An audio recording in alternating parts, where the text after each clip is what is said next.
Glad that you could take an evening, a rainy evening, if it's raining with you. It's raining here to join us tonight for our Picking the Right Day webinar. Glad you're here. It's right about 6 o'clock, so we're going to get started. We hope you all are doing well. This meeting is going to be recorded, or this webinar. I just want to let you know so that we can share it with others who couldn't make it tonight. My name is Angela Gaskell. I'm in Southern Pines, down here in the Sandhills of North Carolina, and I help with the Sandhills Prescribed Burn Association as well as statewide with helping all the coordinators with all our 6 PBAs, and there's one also starting to form, a new one in the Albemarle area. So we'll have 7 eventually. Anyway, I just wanted to welcome you all tonight. This is recorded, and this is for the Picking the Right Day. It's going to take a deeper dive into the planning for all your prescribed burns, looking at a little more in depth with Mark Bost tonight on what is ideal, what isn't, what can be done, what can, and prepping, which is the most important part of any burn. And a little housekeeping tonight. You all are muted, and they're going to stay muted for the duration of the webinar. If you have some questions, please put them in the chat, and I will be moderating those and reading those. We can save them to the end, or if there's one that's really important with Mark speaking, I'll go ahead and ask that question of him while we're on that topic, not to overlook it. But we ask that you just save most of your questions if you want to talk at the end, and I can unmute people and we can have a discussion at the end of the webinar. This webinar will be recorded, as I've said earlier, and I also have a handout for everybody.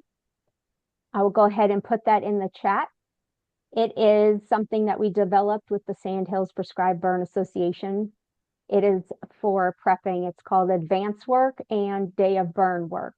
So it's a nice checklist to have on hand and to go through when you're prepping for your burns. I'm going to go ahead and paste that in the chat, and also I will email it to everybody when I email the recording. Well, without further ado, I am going to introduce Jesse Wimberly, the coordinator with the Sandhills Prescribed Burn Association, and he will introduce Mark. Jesse, go ahead. All right, can you hear me? Yes. Okay. Well, today's a very exciting day for me. We started thinking about it, and this is the first webinar the Sandhills PBA has ever done. And that's probably because, I was involved with it, and I'm an old Luddite. I have very low technical skills, so it took somebody like Angela to start working with us to encourage us to get this done. So this is very exciting and a precedent-setting day for the Sandhills Prescribed Burn Association. I know a lot of you are like me. Each year I start thinking about what I want to burn and when I should burn it. And it just, starts feeling a little overwhelming. And, some of you know I'm a 4th-generation burner in my family. My family's been burning for 150 years. And I remember as a kid watching my ancestors go out and pick up a lighter knot. And I don't know if they had a discussion, but next thing I know, they'd be setting the woods on fire. And I can assure you that they did not consult the weather underground before they lit up. They just had an understanding of the conditions that were right for burning through time. And of course, we don't have that. But, as we keep burning and get more experience, it starts coming to us that way. But until then, having the ability to understand and search out some of the weather conditions that make burning safer is a lot less stressful. So that's what we hope to do with this. And then, we can find lots of reasons not to burn. You can always come up with a reason not to burn. But like I said, having a little bit of research of understanding conditions and doing a little bit of planning, we get to use what I would consider as the greatest management tool that we have, and that is RX Fire. Now, as long as I've known Mark, and the reason I was so excited to have him and do this presentation, every time we'd be somewhere and he'd be talking to a landowner, he would use the same term. If you pick the right day, you'll have a good burn. And that's just a few words and has a lot of meaning in it, but it really is such an important part of what we need to do is learn to pick that right day. So we're very excited to have Mark here. And for any of you who don't know Mark, he is retired from the North Carolina Forest Service, had many jobs there, ended up as the district forester. And since he retired 4 years ago, he's been helping a lot of different groups from Quail Forever to the Three Rivers Land Trust, Piedmont PBA, and today the Sandhills PBA. So we're very honored to have him with us here. He's also a tree inspector and a certified arborist. So with all that, Mark, take it away. Okay, I'm gonna try to share my screen and I'm gonna echo the thanks to um uh Angela for helping with the technical parts of this thing. And You're welcome. Yeah, I'm gonna ask her to let me know if the screen looks right. it looks good. Okay. Looks great. Yep.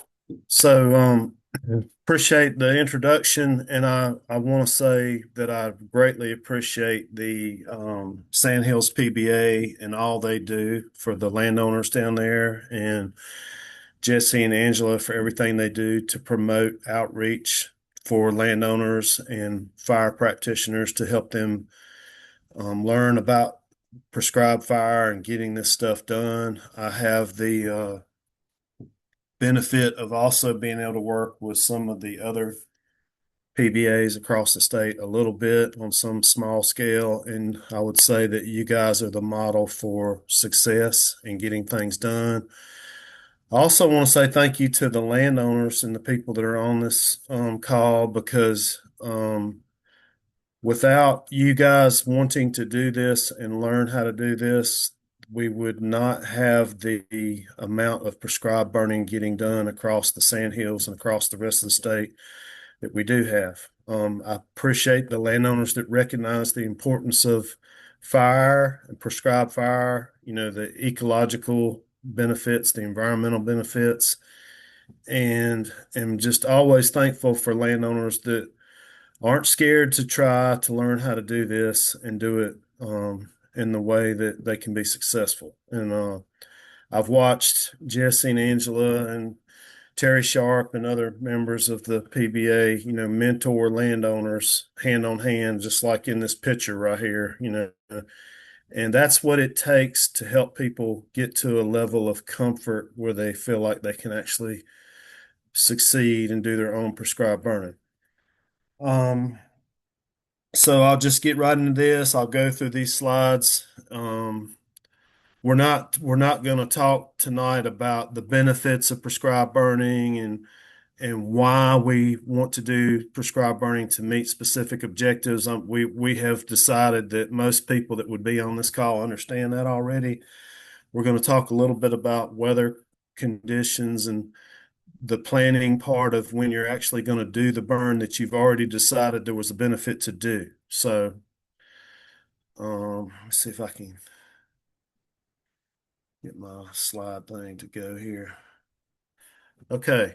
And Angela helped greatly with this PowerPoint presentation too. I had it kind of in a mixed up, disorganized way format, and she greatly helped me with that part of it. So let me change. I just messed up here. Just trying to. Okay. So when we're talking about prescribed burning, and we're talking about picking the right day, we're going to talk about burning windows, windows of opportunity to do burning, and these are just some basic definitions. Peak burning time, what that means, if you're burning before or after or during the peak burning time on any given day, there's going to be, based on the fire weather forecast, there's going to be a period of time when the fire on the ground will burn as well as it will possibly burn on that day. And that's what we refer to as peak burning time. Most of the year, daylight savings time, not daylight savings time, it's generally at some point between 1 and 3 p.m. We'll mention that a few times during this presentation. Flame lengths, just general fire behavior, whether it's a first entry burn or it's the second or third time or consecutive time that you burn. Everybody's been to Jesse's property and seen places he's burned over and over and over again for years. That makes a big difference in planning and what is the right day for you. Burning category, we won't get into a lot of real extensive, fire weather, um, you know, commentary and go really in depth into it, but we'll hit on the general topics so that you understand some of the stuff. What is the perfect day to burn? And Angela added the Goldilocks effect. I like that because there is such a thing as a perfect day, but there's not really ever going to be a day when all of the parameters that you're looking for and everything that you would like to have to pull off that burn on the absolute perfect day is there. So there is not a perfect day, but sometimes you can get close. When we're looking for that day, we're all as fire practitioners, we're always looking for, especially people that are new into doing prescribed burning or just trying to get a prescribed burning program on their land started. We're looking for a day when the fire will carry, but the intensity is low or moderate. We're looking for the kind of day when if we burn and we do have a problem with the fire hopping over one of our control lines, that we know it's not going to be a big problem. We're looking for the kind of day where if we have a spot over, like something crosses the line, that we can easily take care of it with the resources that we have on hand, the people. Sometimes, hopefully we're burning on the kind of day when if we have trouble, we can just take a couple people and a couple rakes, rake it out, secure it. We're not going to have to chase it down. We're not going to have to worry about are we going to even be able to catch it? We're trying to burn under weather conditions that are like that. Angela put in here the perfect parameters could be something like we've had a half inch of rain the day before. It's February, it's cold weather. This might be the first time you've burned this stand and you want to do it during the dormant season. 60-degree temperature or cooler, 2 to 8 mile an hour wind that's stable in one direction. That could be parameters that we set. When we're talking about picking the right day, we want to plan for what that day could look like, and that depends on a lot of factors. What kind of stand we're in, how old the trees are, how healthy they are, what kind of fuel loading we have in there. So we'll talk about that a little bit more. The perfect day would always mean that all of the preparations for the burn unit have already been done and we feel comfortable and calm. The fire breaks are in, they look good, they're wide enough. We can get around the burn we're going to do. We don't have any trouble getting access. We have mitigated snags that are right on the line that could catch on fire by raking around those or doing leaf blowing, blowing the leaves away from snags or felling them and getting them away from the edge of the burn unit, things like that. When we talk about work the perfect day, we need to make sure that we go through these stages: evaluating the burn, planning it, evaluating the burn area, planning for the burn, and then executing and pulling off the burn on the right day. When we talk about evaluation, we're looking at the stand. I think everybody's done this. We're looking at what type of forest we have, the fuels, the loading. We're looking at just lots of different things there. The amount of precipitation that we've had, how much rainfall we've had, up and where I live, up until just a few days ago, really, it was still really, really dry here. And we were just hoping we could get some rain, and we finally have started to get some rain. And thankfully, that rain that we're getting could allow us to try to do some prescribed burning now that we've getting some of the fuels with some moisture in there. Planning, it's always a really good idea to prepare a written burn plan. But like Jesse likes to say, the burn plan could be in your head. It doesn't necessarily have to be written. If you're going to, work on this burn, preparing for the right, planning for the right day, and and you're a certified burner and you want to maintain, release of liability from smoke, then you would have to have a written burn plan. And in that plan, you would be evaluating the stand and documenting the type of stand that you had that you wanted to burn, and outlining parameters for that burn that would help you meet your objectives and help you to be able to execute that burn in a manner that would not cause any problems for you. And we'll talk about that and some of the weather factors. When you on the day that you actually try to execute the burn, we're going to look at the fire weather forecast. We're going to make sure we have enough help. We're going to make sure we have the resources to do the appropriate amount of mop up and what that could look like. And we're also going to be thinking out ahead about, checking that burn for the next couple of days after we pull that burn off to make sure that we don't see anything that could cause a problem later on. So to get into more depth on some of these things, evaluation, we're looking at the fuels, we're looking at the forest type, we're thinking about the age of the stand, how healthy the trees are, if we're burning in a young, crowded stand that's under some stress, then we would want to be planning the burn during a day when the intensity would be low. If you have a stand that you burned and it's healthy and the trees aren't overcrowded and the fuels are relatively light, you could pull that type of burn off on a better day, on a day when it would burn a little bit hotter. Key weather elements when we're looking at the stand and we're thinking about what kind of weather we need include, temperature, relative humidity range, wind speed. What type of weather can we pull this burn off and be successful? Generally speaking, in stand burning, you're thinking about not trying to pull that burn off when the temperatures are high, unless that stand has been burned before. So planning, and this is evaluating, but it ties right into planning. The appropriate weather range could be a temperature range in a stand that has never been burned of 30 to 60 degrees. Or if the stand has been burnt before and it's the type of forest that can maintain a little bit more heat, you could bump that up to 70 or 80 degrees, depending on what type of stand you have. But those are things to consider. I'm going to go a little bit more depth about the burn unit. Tree species. What type of species do we have?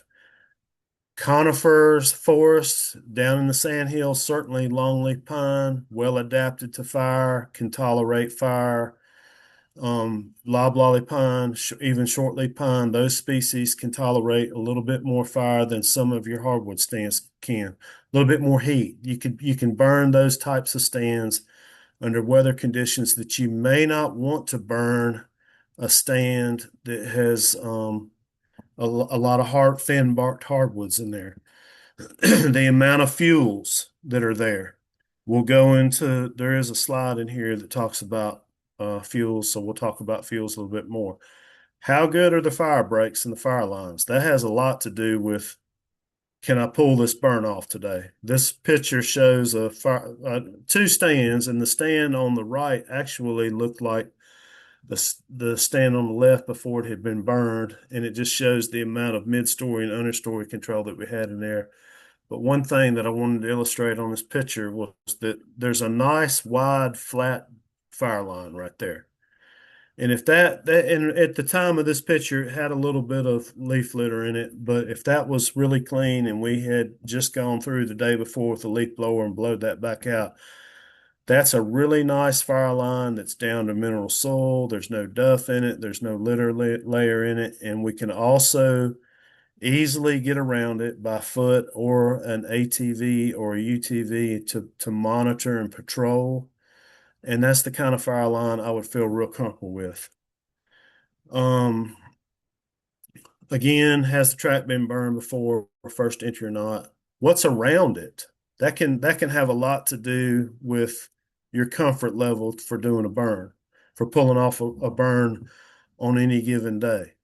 If I look around the burn unit, and the burn unit we're burning is a pine stand, and all the way around it is a deciduous forest with light fuels, I get a lot less nervous when I'm thinking about burning that stand than I would if I looked on what could be the downwind side and there was a 6-year-old pine plantation there, or a field with knee-high broom sedge in it.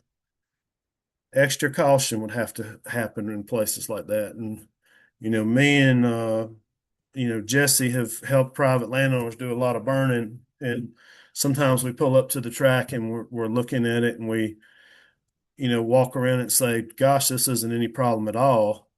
There's nothing around here that would cause us any concern. And then sometimes we go out there and we look and there's some fuel type on what would obviously have to be the downwind side because of smoke management considerations, that if it got in there, there would be nothing we could do to put it out. So if I have a pine stand or a stand I'm going to burn and it's going to spot into a hardwood stand, I know I can usually take a leaf blower or a fire rake and put that spot fire out. Versus if I've got a 6-year-old pine plantation and a cutover with grasses and heavy fuels, if it spots over in there, it's going to take a lot of effort to get control over that escape. That has a lot of factor. What's adjacent to your stand that you're burning should have a lot of factor in your decision and your planning. Also, is if it jumps across the line, if I have a problem, is it on the same landowner's property? Is it still on my track? Or is it on a landowner's property that's especially sensitive to damage to his forest, his or her forest? So those are all things to think about. Of course, when we set up this PowerPoint and we put these things in there, probably what always has to go back to the top when we're considering a burn unit is the objectives of the landowner, because what the landowner wants to accomplish there is probably the one most important thing that needs to be taken into consideration when we're talking about doing burning. Of course, we're talking about picking the right day, and smoke sensitive areas and what's downwind of what we're burning has to be a major consideration.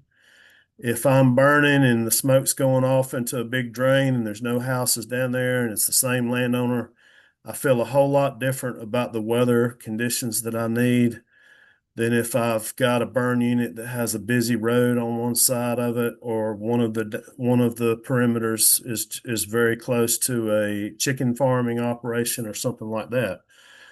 So all of those are things you have to think about when you're talking about picking the right day. Picking the right day for that stand that has the chicken houses on one side of it might be, I only have one wind direction that I can use to burn this unit to keep it off of that area, or to keep it off of a busy road, or off of a neighbor that has a lawyer on speed dial that he's going to call if we put smoke on his house. So those are all things you have to think about. What kind of stand we're burning in. Thicker barked trees can tolerate more fire and have less damage than thin bark trees. That's kind of common sense. We don't do a lot of burning in stands that are dominated by river birch, I think is a species on the left side, but poplar, yellow poplar, American beech, some of those really thin bark species. You can do wildlife habitat improvement burns and stands with those species, but you need weather parameters that will keep the fire intensity lower than you would if you were burning in a stand that's more tolerant of fire. Are the trees crowded or under stress? If I'm looking at me and Jesse have gone out and looked at some stands where the trees were so crowded and they've been so crowded for so long. We already saw little pockets of Ips beetle or some other insect or disease problem in the stand, showing that the stand was impacted by stand health issues, that we said you don't need to burn this stand. It's just not healthy enough to tolerate the fire that you think you want to put in here. So the stand needs to be in reasonably healthy. before you try to put a fire in there. If you've got a stand that's already overcrowded or has a lot of storm damage in it or has some type of insect or disease infestation in there already, and then you add fire, you're just adding a stressor to a stand that is already stressed. Um, Burning in hardwood stands, and a lot of landowners that we work with are interested in doing prescribed burning that have stands that are dominated by hardwoods. It can be done, but you have to be careful. Some of these stands can get real heavy fuel loading, and at certain times of the year, the leaves fall off of deciduous trees and coniferous trees in October. And when that extra fuel just freshly comes out of the trees, you have to be real sensitive to trying to pull off a burn when that stuff's real fluffy. And you also have to be sensitive to looking at the amount of litter layer or duff layer that is in that stand. And Jesse just did a whole workshop on duff and talking about duff. That's a whole nother topic, but if you don't understand what duff is and you pull off a burn and you have duff in there, you will understand it and you will realize really quickly that you needed to know what that was. So I'm not going to talk too much about that just yet. Always when we're considering what is the definition of the right day, we want to consider fuels. When I was working for the Forest Service, we had, classes that lasted a week where we talked about, fuels and in relationship to prescribed burning. Light fuels, dried grass, cured grasses, are flashy. They burn really quickly. They change how they burn really quickly in response to relative humidity. But once you burn through those and the fire goes out, there's not a lot of mop up to do. As you progress into heavier fuels, pine litter or hardwood leaf litter, it's a little bit different. It reacts a little bit slower to humidity. It takes a little bit longer to dry out after a rainfall. And you have to think about that versus, especially if you go down into the eastern part of the state and you start to get in some fuels with a waxy component, like some of those have gallberry or inkberry or swamp cerealia or any of the other waxy leafed understory species. Sometimes those are hard to get burned to even get to carry fire in January and February, and then it's almost like there's a magic day in March when that stuff will burn like you poured gasoline all over it. So you have to be real careful with stuff like that.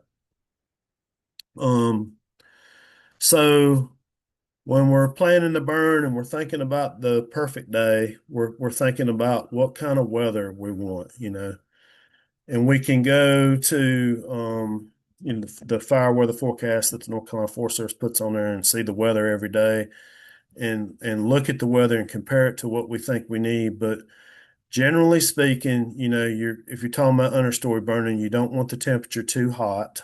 If it's too cold, a lot of times it'll impact the burn enough that the fire won't carry very well.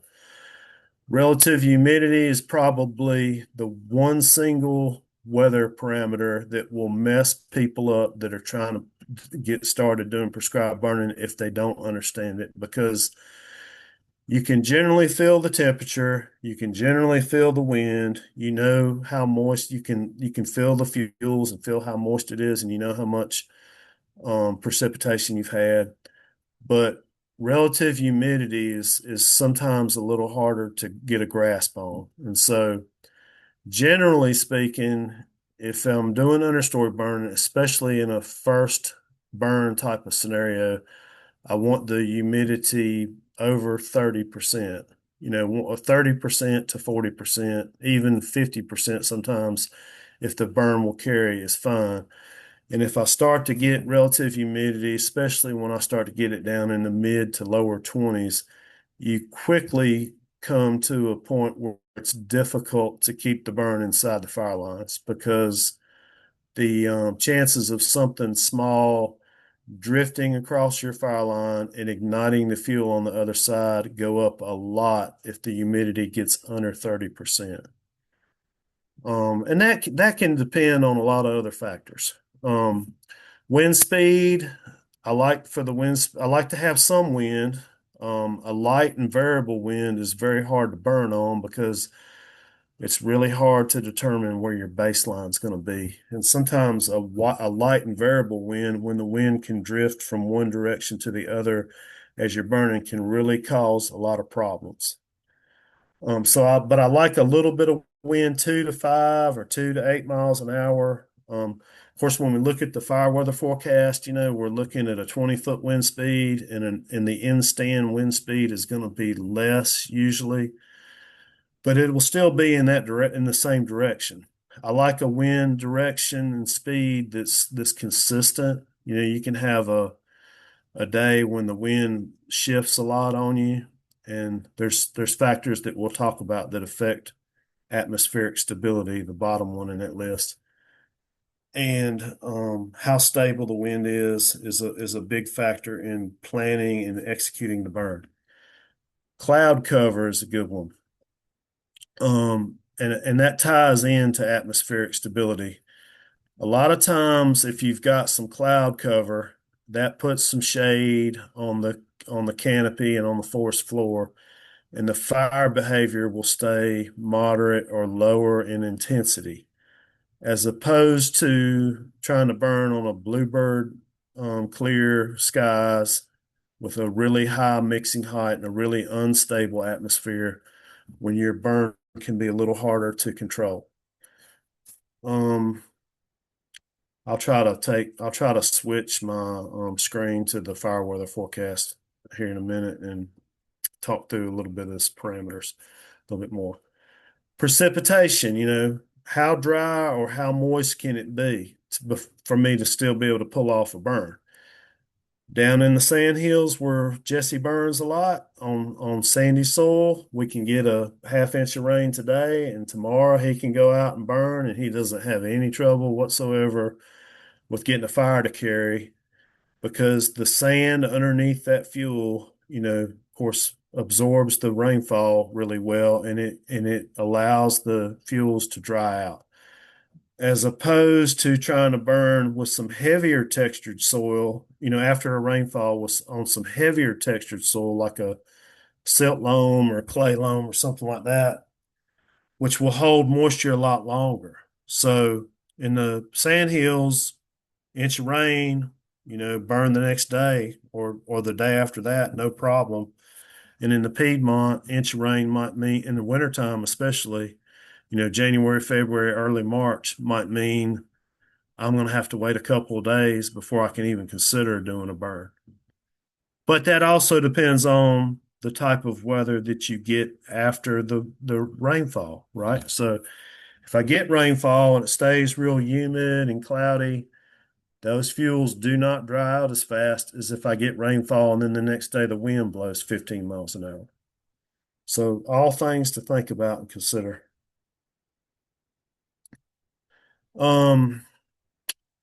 This is I was really thankful for Angela putting this slide together, talking about temperature range. And she said on a hazard reduction burn or controlled burn in the wintertime, air temperature less than 60 degrees is good. Silviculture, growing season burn, something you've already burned the stand one time, you're getting ready to go back in and burn it again, and you're hoping you get a little bit more top kill or control of some of your, woody species like sweet gum or maple or something like that. And you're doing a burn in the spring or summertime, the temperature can be greater than 60 degrees, but less than 95. I might even say less than 85, just because I don't like to be out there walking in a stand with a drip torch when it's 95 degrees. But yeah, you could do it. And Jesse posted a video of him doing a burn down there the other day when it was really hot. And I'm sure he got extremely good hardwood control on that burn. Relative humidity, ideally greater than 30%, but less than 60. And if it's over 55 or 60%, you're probably not going to get it to carry very well. And some fuels it will, and that depends on how dry the fuels are from precipitation. But most of the time, I really like to write a burn plan and think about doing a burn with 30 to 40% humidity. That's a really good number. And please do remember that humidity changes pretty significantly across the course of any burning day. So if the National Weather Forecast says that the low relative humidity for today is going to be 30%, well, it's probably going to be close to 30% during peak burning time between 1 and 3 o'clock. But before that and after that, it will usually be higher than the predicted low relative humidity. So we'll talk a little bit about just a little bit more about that real quick. We talk about time in the burn and the time of the day that you burn. She emphasized, and I agree, relative humidity below 30% can cause containment issues.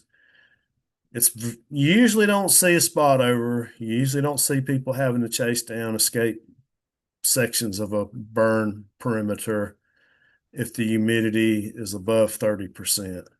Unless you've just got a lot of wind or you've got some really dry fuels, something like that. Wind, hazard reduction burn or silviculture 6 to 20. I'm fine with burning with a 2 mile an hour wind if it stays and if it stays out of the southwest or the south or the west or whichever direction I'm needing it to burn. What I don't like is a light wind that changes direction a lot. And she emphasized that here. Be very cautious with light and variable winds. Of course, topography and terrain and slope can impact how a fire behaves, and you have to consider that too with burn units. Most of the Sandhills area has a little slope in some places, but it's kind of light and variable slope. It's not really significant. It does have an impact on fire behavior, but not as much as wind. And so don't omit that from a consideration when you're planning or trying to look for what the right day is.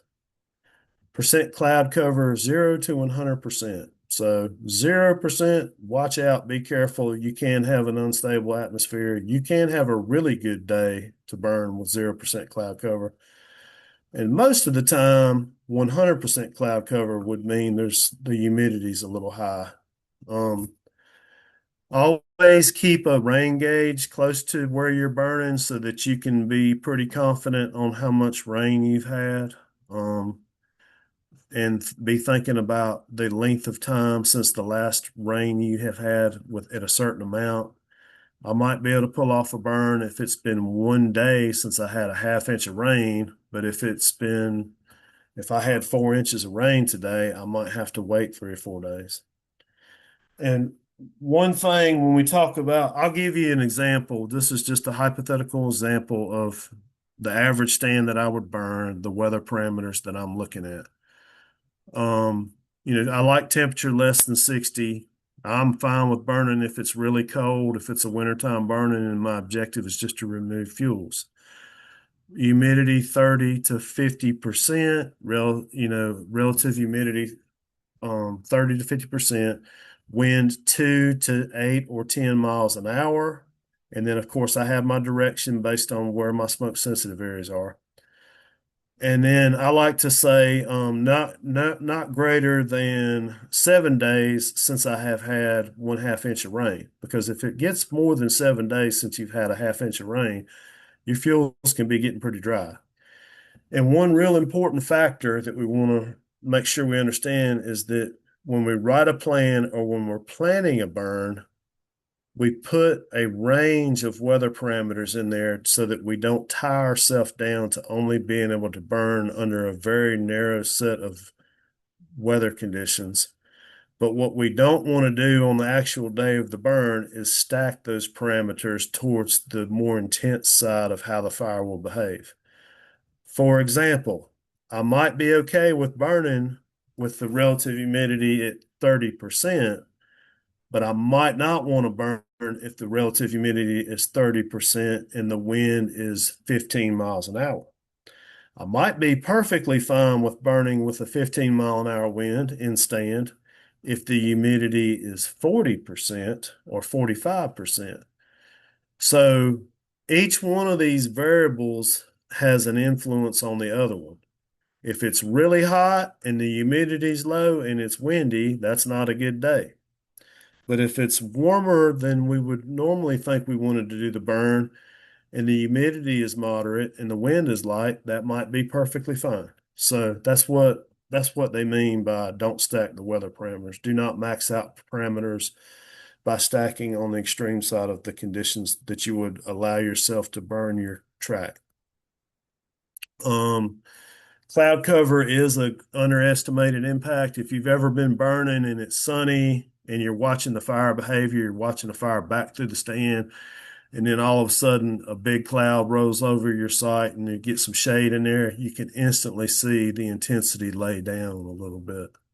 So it can help you on a day that you want the fire to behave a little better than you might otherwise, or it can hinder you in the fact that too much cloud cover can prevent you from meeting the objectives of the burn and getting the burn to carry through the stand. Some of this other stuff I won't talk too much about, but it does, cloud cover does affect the fuel temperature, of course, and how well the fuels will ignite. It provides rapid cooling of the surface temperature, facilitates inversion setup, and if anybody doesn't understand what an inversion is, that's something you want to understand because a lot of the fire weather forecasts will say inversion lifts at 11 a.m. or 9 a.m. And that means that there's like a ceiling on the atmosphere that would hold your fire intensity in at a very low fire intensity. And if when that inversion lifts and it goes away, you're gonna see a significant increase in fire intensity. So understanding whether or not you have an inversion set up is kind of an important thing to understand. Cloud cover is an indicator of atmospheric stability. If it's cloudy, the atmosphere is generally more stable, and if it's perfectly clear and sunny, you can have a very high mixing height, a very high burning category, and you can have the effect on the way the fire on the ground behaves can be significant. Precipitation, amount versus duration. Those are two important things to understand. You can get 2 inches in an hour and it won't have the effect on the fuels that 2 inches over the course of 2 days would. I think everybody understands that. I think people generally understand that a slow soaking rain can get the fuels wetter and can beef up your fuel moistures better than a fast rapid rain. We're not going to go into a real in-depth talk about fuels, but we do want you to understand the difference in the fuel sizes. Fine fuels, your pine straw, your grasses, your small leaves and stuff like that can gain and lose moisture quickly. That's what normally carries the fire across the ground. They react fast with precipitation or relative humidity. Your larger fuels, your small sticks and limbs and other stuff that's out there gain and lose moisture more slowly. They react more slowly to precipitation. If we've had a drought like we've had and we get an inch of rain, you think everything's great. You have to remember if you have a lot of those heavier fuels in your stand or some duff or something like that, that stuff's going to take longer to gain moisture and have it affect fire behavior than your fine fuels. And you have to kind of understand that. If we're burning grasses, if it's a native warm season grass plot that we want to try to burn off, or if we're burning a lonely stand that has a lot of wiregrass in the wintertime when it's cured out, we can go out, we can get a pretty good rain today and go right out there tomorrow as soon as the sun pops out and the wind blows just a little bit, and it will carry fire.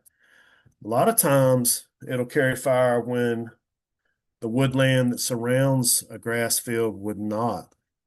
So if you're really concerned about safety and making sure you don't have a problem when you're burning native warm season grasses, those will burn a day after a good rain when the woods won't burn a lot of times. Of course, how stable the atmosphere is affects your smoke.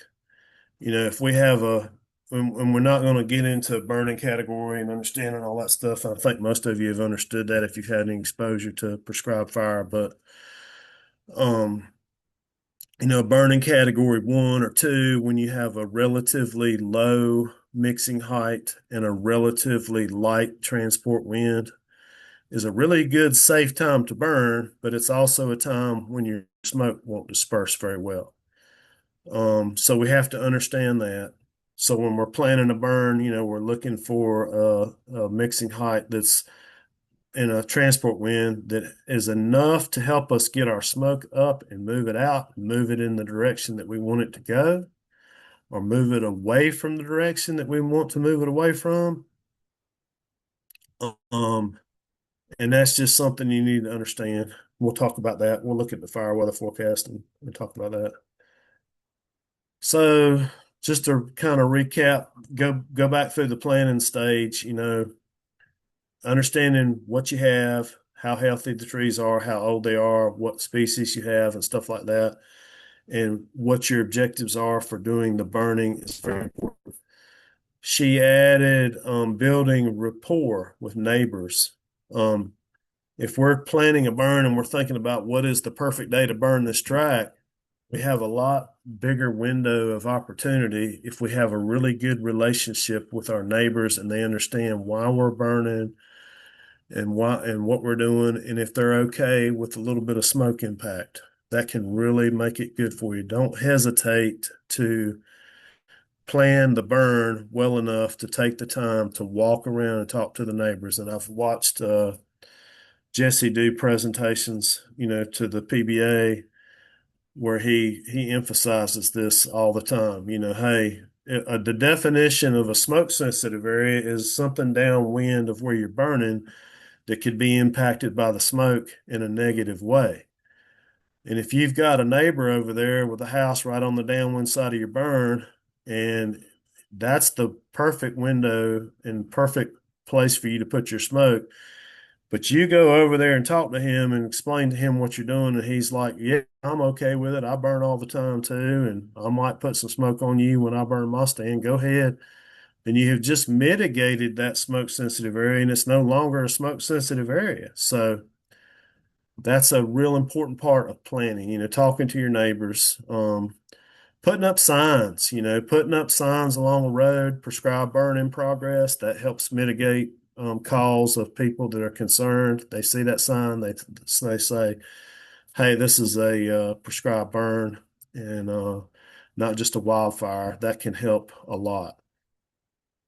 Of course, prep and fire lines, won't overemphasize that at all. Making sure that you have those fire lines in, they're wide enough. We can get around the track if we need to. Sometimes you have the type of stand that you just absolutely need to be able to get some water around to do some mop up. There's going to be some residual burning of some of your heavier fuels. And is the fire line sufficient for us to get around it and do that? This is just an example of looking at a good aerial photograph of an area that we want to burn. And you could look at this map on the left and say, we're going to burn unit 5 up there. And what kind of weather do we need to do that? There's an obvious road over to the west. Looks like it's quite a bit of distance there. If I look at the scale on that photograph, looks like I've got at least 1,000 feet to that road. That road, depending on the amount of traffic there is, could be perfectly fine if I burn with the wind blowing towards that road. If I have a decent mixing height and transport wind, I can probably get that smoke up and over the top of that road and not have a lot of impact to it if I've got that kind of distance. But those are things you want to look at. You want to look at an aerial photograph. You want to drive around the unit, look at what's around it, and talk to people that are around there and make sure they understand what you're doing. And if you're on this webinar and you have not gone through the North Carolina Forest Service training to become a certified burner, you'll get 3 or 4 days of what I'm trying to cover in 45 minutes here. I mean, they'll go through this stuff. Jesse and Angela help teach, an afternoon or a morning part of that class where they cover, preparing a burn plan and thinking through the weather parameters that you need and all of that. Um, Again, building relationships. Jesse, in the PBA, a lot of the PBA burning they do down there, they have such a good knowledge of who lives around them and who they're working with and who likes to do burning, that they mitigate a lot of concerns about the burning they do just by being friendly, knocking on a door, explaining to people what they're doing. And sometimes if you go up into an area like, especially like Orange and Durham counties and stuff like that, you're trying to burn a tract, a lot of the people that live around you probably aren't real used to seeing burning being done, and you're going to have a lot tougher time with doing that. Based on trying to keep the neighbors informed, if you do have an issue, this says increases sympathy. People understand sometimes boo-boos happen, mistakes happen, and if you've gone through the trouble of trying to mitigate all of the concerns that the neighbors have by making sure they know what you're doing, and you do have a problem, they can understand stuff like that a lot better than if you didn't tell them what you were doing. This says know your neighbors, PBA, county forest rangers. I will say, and attend other burns. I will say, when you're talking about picking the right day and you're looking at parameters and something, and you're thinking that tomorrow might be the perfect day for you to burn that tract, please don't hesitate to call somebody that has been doing some burning, that has been doing some burning. I like to always call, even if I'm burning and I felt pretty good about things, I always like to call the county ranger, talk to somebody at the local Forest Service office and tell them what I'm planning on doing and get their opinion of it. Sometimes I can call we were doing some burning in Moore County last year, and I would call Brandon Bobby and I'd say, hey, we're getting ready to burn a track over here on such road, and what are your thoughts on it? Most time he'd say, oh, it should be fine. We're not really having any escape fires in the afternoons. We've been burning and the burn's been carrying real well. We haven't been having any trouble with control. But if he says, well, you want to be real careful because every afternoon we're having 4 or 5 wildfires, that we have to go respond to, that might be a good clue that the weather conditions and the fuels are getting dry enough that it may not be the best day. Call Jesse, call Angela, talk to some people that have been doing some burning, ask them how their burns have been going. They're not going to hesitate to give you an opinion on what they think. And the knowledge that you can get from somebody that has been doing some burning or seeing fire on the ground on a daily basis is invaluable and can help you prevent a problem. Also, if I call the forest ranger and tell him where I'm burning, you're supposed to do all that anyway with the notification stuff, and I have a problem, I can call him and say, hey, this thing got a little squirrely on me. Can you send me some help? And that most time they're real receptive to trying to help you if you get in a bind, especially if they knew you were burning over there and they knew you were trying to do everything right and be careful. So I know I have forgotten to talk about some things. Well, a little bit more on preparing the fire lines. There's our mentor Jesse with the burn crew getting ready to talk about execution of a burn, and he's sitting on a really nice, good fire line. It's all the way down to the sandy soil there. Looks good. When you're trying to do this type of stuff, what you don't want to do is rush the planning and preparation process. You don't want to be trying to put the fire lines in on the same day of the burn. You don't want to put yourself into a situation where you've got a burn planned and you've got some help coming and you get out there and you get ready to do the burn and you say, maybe this isn't the right day to burn, and don't hesitate to call one off if you need to. And I've heard Jesse say that many times, you know. Here's a good picture of the fire weather forecast that we would look at and evaluate for the day of the burn. Where this says today, this is for the Moore County. This is right off the link you have right there on the right-hand side of the screen. You know, the high temperature today, it's going to be partly cloudy. There's 0% chance of precipitation. The high temperature today is going to be 74. When will that happen? Probably about 1, 2, 3 o'clock, 4 o'clock. The low relative humidity today is going to be 23%. If you look in parentheses beside the 23, it says -40. That means that's 40% lower than it was yesterday. The wind in the morning is going to be light and variable. The wind in the afternoon is going to be light and variable. I've got a mixing height, a bump down there. I've got a mixing height of 6,470 feet. The transport wind is out of the southeast at 7. I've got a ventilation rate of 45,290. That's probably a really good burning category 2.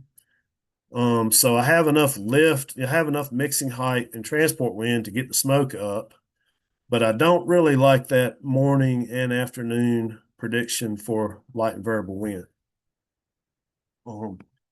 Although there are plenty of stands that we could probably burn on that day, you know, with the light and variable wind. It just depends.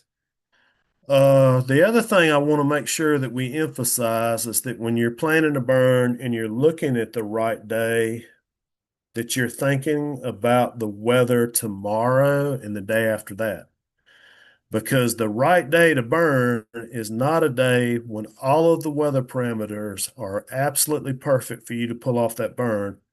If 2 days after the burn, the wind's going to blow 30 miles an hour and the humidity is going to be 17%. So you have to look out ahead.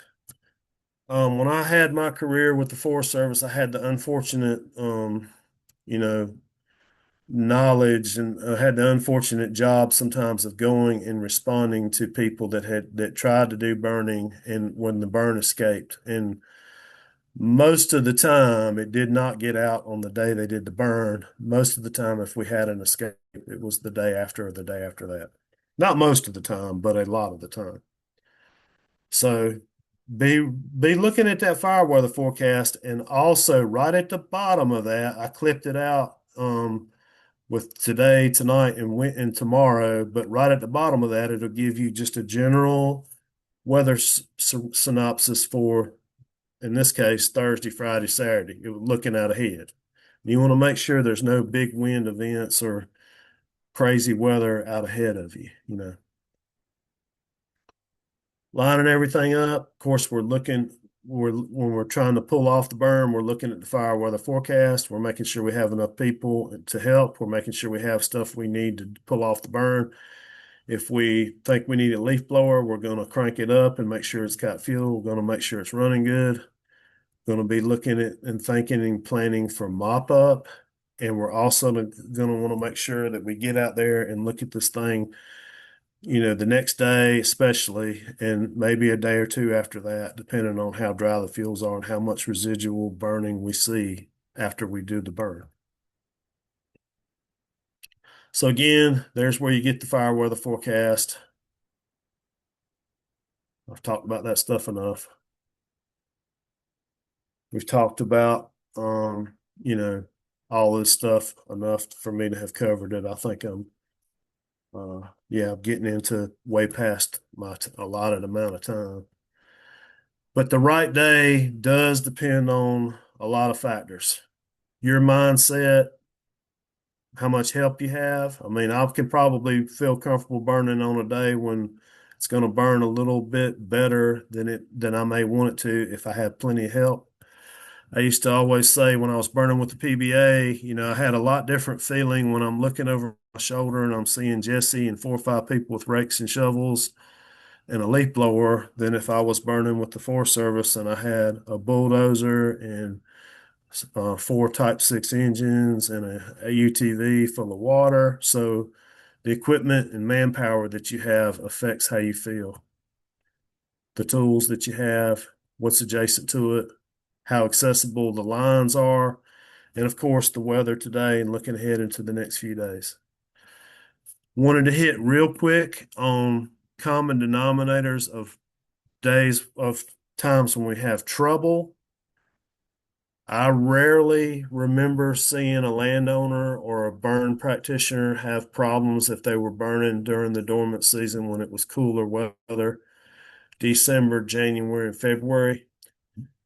March is a month when the number of wildfires goes way up because you can get some really unstable weather and some really shifty weather. And today can be perfect, and then tomorrow the wind can blow.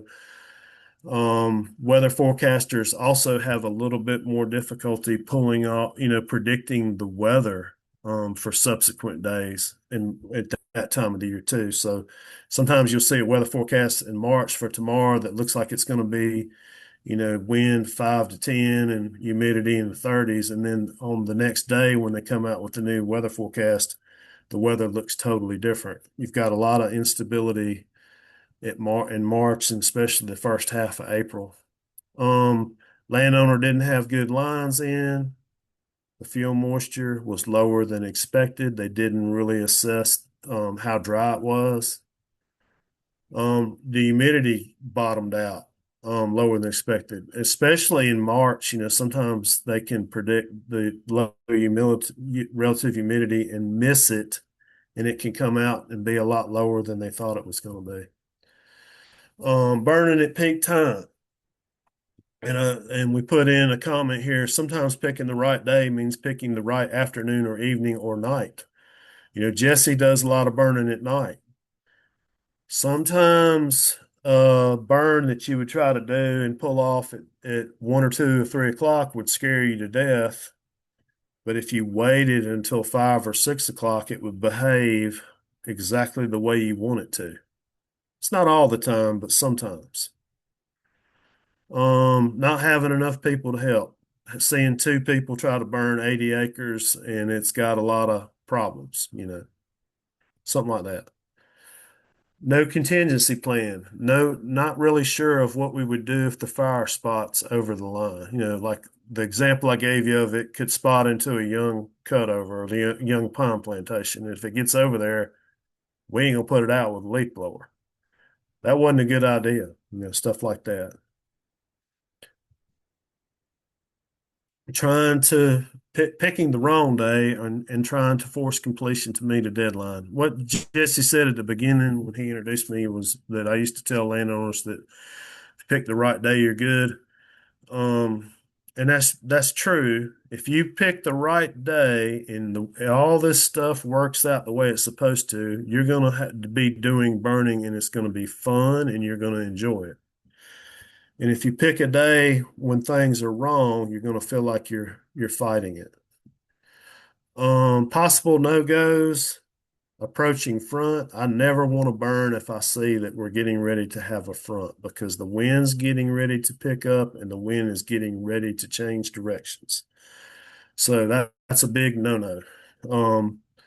At night by lake, significant air shift. That's probably another level of education, trying to understand how fire behaves close to a big water source. Ocean breeze down east in the daytime, the wind can come off of the ocean, and in the evening, the wind can, switch back in 180 degrees the opposite direction. Time of the year, sometimes we just say we're not going to burn during March or early April when it's generally considered fire season, what's generally considered a time of the year where it's a little harder to keep a fire inside the fire lines. Sometimes she said first entry, hire it out instead. Sometimes you look at a stand and say, hey, this for the first burn in this, it might be the best idea that you could ever have to just pay a private contractor or the North Carolina Forest Service to burn it the first time and help us get really good fire lines in.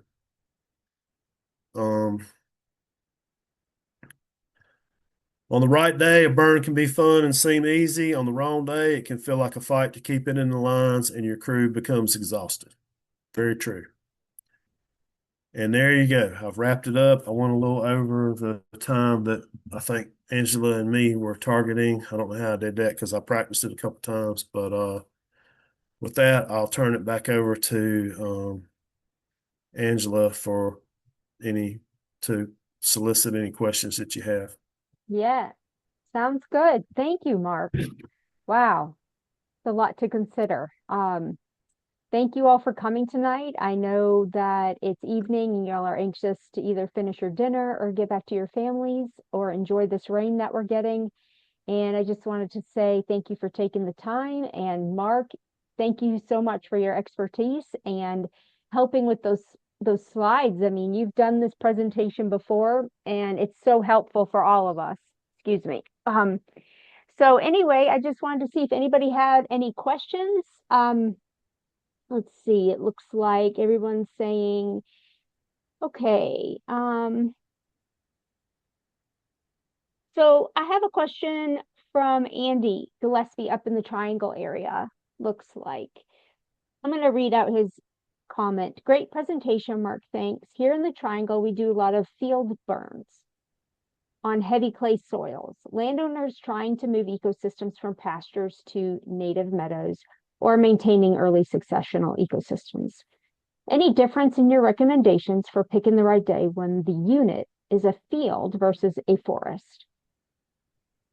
I love burning those grasses and we've done, I can't even tell you how many when I was, in the early stages of my career, there wasn't anybody talking much about native grass restoration and managing open fields for vegetation that benefits wildlife with prescribed fire and stuff like that. But it got more and more and more popular.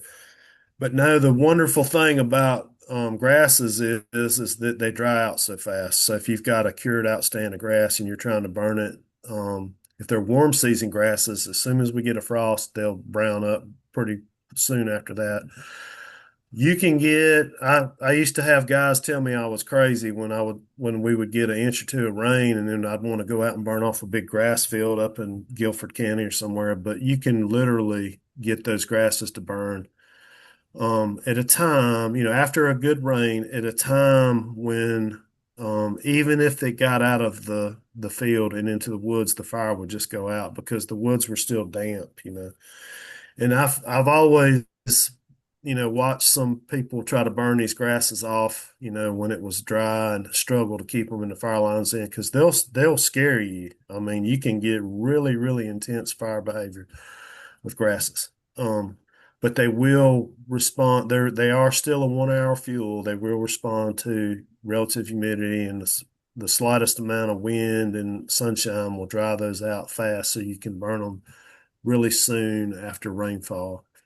And also, they'll burn. They respond to humidity so much that, on a really good burning day, you might not even want to consider going out there and trying to set those things on fire at 1 or 2 or 3 o'clock, but you could go out there right before dark when the humidity starts to pick up and burn off those grass fields and feel a lot more comfortable with it, as far as the intensity and keeping in the lines. And you start to lose what we refer to as ignition component, the likelihood that a firebrand that crosses the fire line will ignite the fuel on the other side by waiting a little later in the day.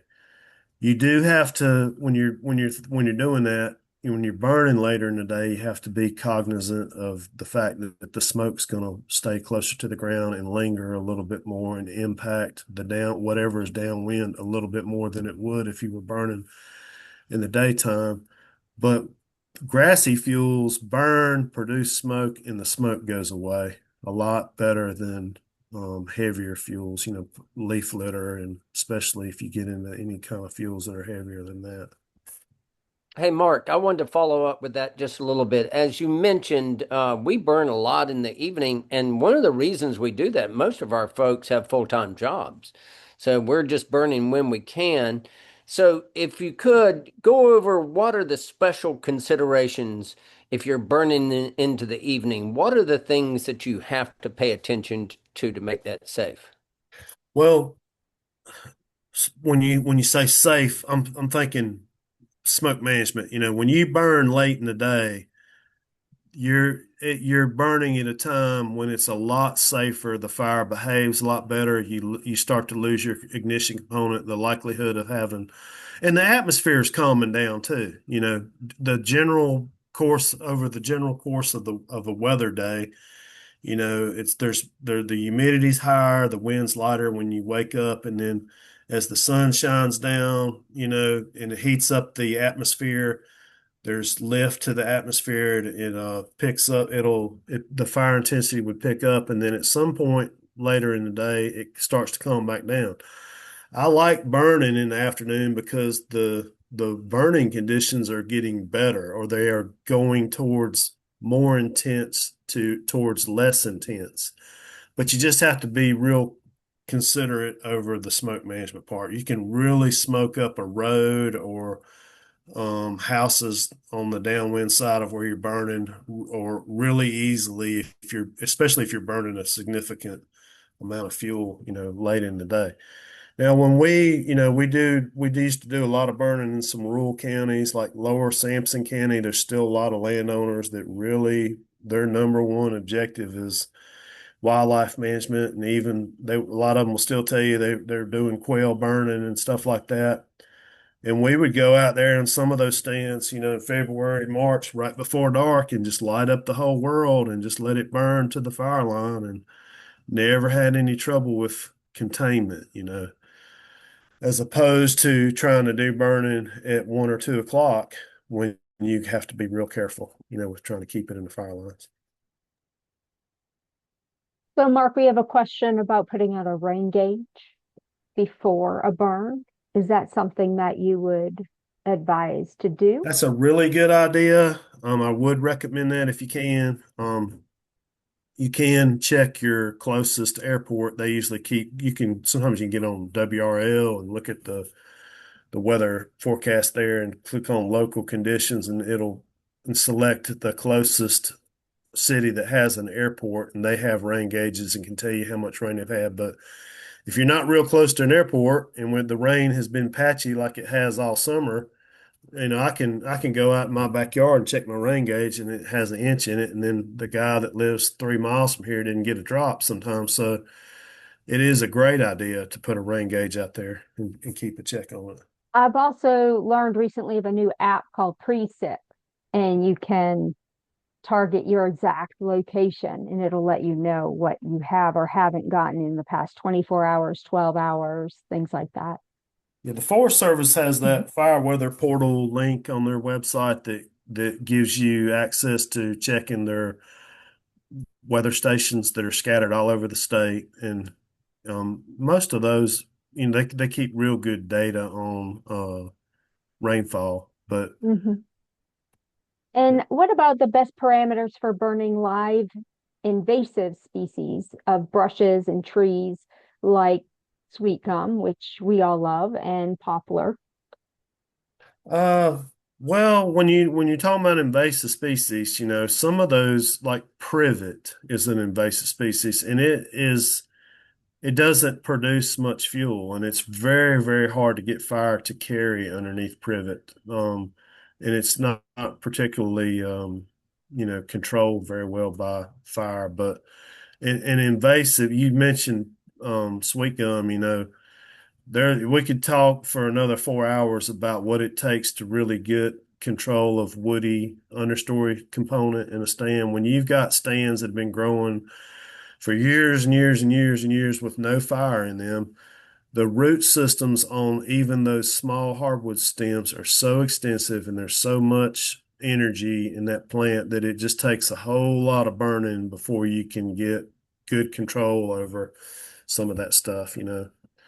Um, I went up and looked at a tract in Granville County that Tim Harris had burned over and over and over again, done growing season burns on, and it still had, you know, 3,000 sweet gum stems per acre out there, because you just can't mimic the competition control that we would have had, 500 years ago, 1,000 years ago, when lightning could hit a tree and punk around, and the next day it would carry across the landscape. In the summertime, in a natural fire regime, and when that happened, you did have pretty open stands of pine, longleaf pine and other species that were tolerant of fire, and you did not have all that woody stuff in the understory. So it takes a lot of time and a lot of burning or herbicide application in some cases. I think that burn that we did a couple weeks ago in 100 degrees, it probably got rid of that Yeah. competition pretty good. That sweet Because gum. natural fires happened in June and July during a drought after a front came through and there was some lightning. They didn't happen in January and February. We do a lot of our burning in the wintertime when we're reducing fuel and we're getting a burning program started, and that's a safe time to burn. But that's not really when a lot of your natural fire happened. And Mm-mm. Jesse's done a workshop on growing season burning. We've talked about that a lot. And so I would encourage anybody, if you can get to the point where you can do some growing season burning in your stand, that would get you where you want to go a lot faster. And so we have another question about KBDI and those parameters that would you typically consider those when you're picking the right day? I mean, I know those are part of a burn plan and they're pretty important when you're Yep. considering smoke, but do you use the fire weather intelligence portal to get that KBDI for that day and for that perfect burn? Yeah, that's very important. Keach Bynum Drought Index is an indicator of how dry the soil is, and it's on a range from 100 to from 0 to 800, with 100 meaning that the top 1 inch of the soil is dry, and so on. So you need to consider what level of dryness that you feel like you can pull that burn off, based on how dry the soil is in the drought index. And so that responds in direct relation to rainfall and how much rainfall we've gotten. And we've been in a drought here for a long time now. And the drought index was high in a lot of places. We were in 600, 700. And so 3 inches of rain is going to knock it back and make you feel like you could burn. But if you really look at that KBDI, you still aren't quite where you might want to be to pull off the burn. So that's very important to look at. Good question. And then another question about how many days or what do you consider after an herbicide treatment with burning? Of course we do some herbicide treatments and do site prep burning, and the label on the herbicide says that you want to allow that herbicide to be in contact with the vegetation that you want to control for a period of time before you put another influence on it. So most time it'll say 6 weeks or 8 weeks. You shouldn't do any burning for 6 or 8 weeks after a herbicide application, because you could be inhibiting the plant at a point where it's still trying to, the herbicide is still trying to get into the root system of that plant and control it. Mhm. Just to need to And read the herbicide label is basically my answer to that question.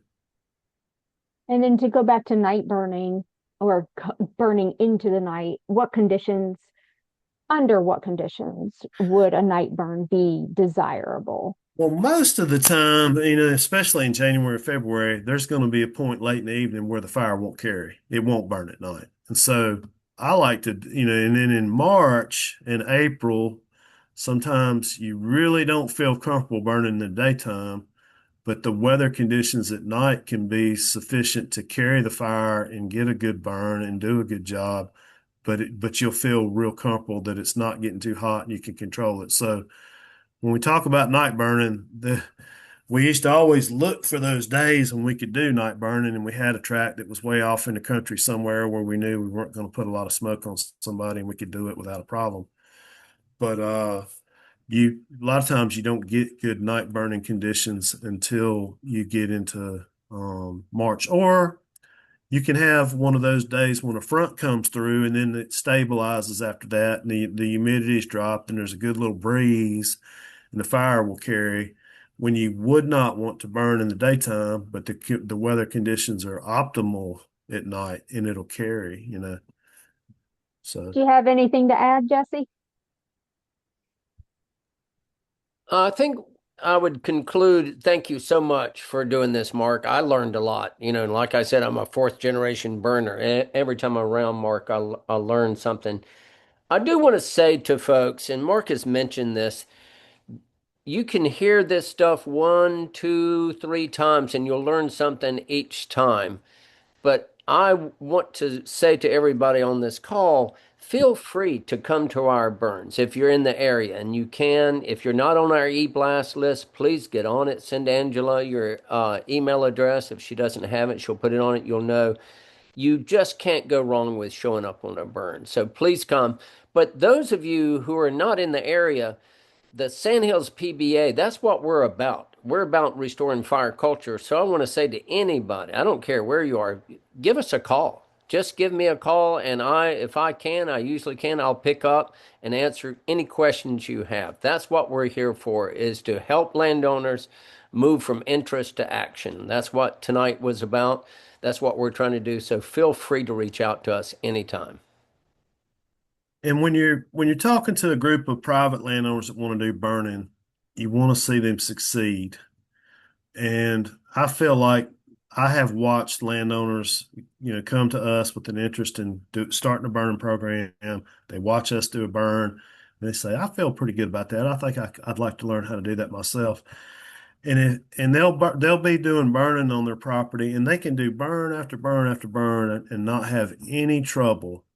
But then there's one burn where they misjudge something, and usually it's a day when the humidity got lower than they really thought it was going to get, or the atmosphere was a little unstable, and it scares them. And then they get where they don't ever want to burn again because they had one bad experience, or they had trouble, or they had a spot over, and they had to, call the Forest Service out there to help them, or the fire department. And what I want to emphasize is, if you're careful and you do pick the right day, you can do prescribed burning and be successful and not have trouble. And definitely tap into people that will help you. Jesse, if you're in Jesse's PBA area, they're going to tell you. You can make one phone call over there and they're going to say, "Yep, I think it's a good day," or "Nope, you might want to consider waiting until you get some better weather." And that's the best advice and guidance you could ever get. Well, I think that will wrap us up for the evening. Thank you for joining us. I'll send out the recording as well as the notes from the checklist that we use with the PBA. It is also available on our website, which is sandhillspba.org. And if you have any questions, you can respond to my email. Also, I put Jesse's email in the chat. I hope you all have a great evening, and thank you so much for coming. Thank you, Mark. Thank you, Thank Jesse. you. Thank you. Bye. Okay, take care.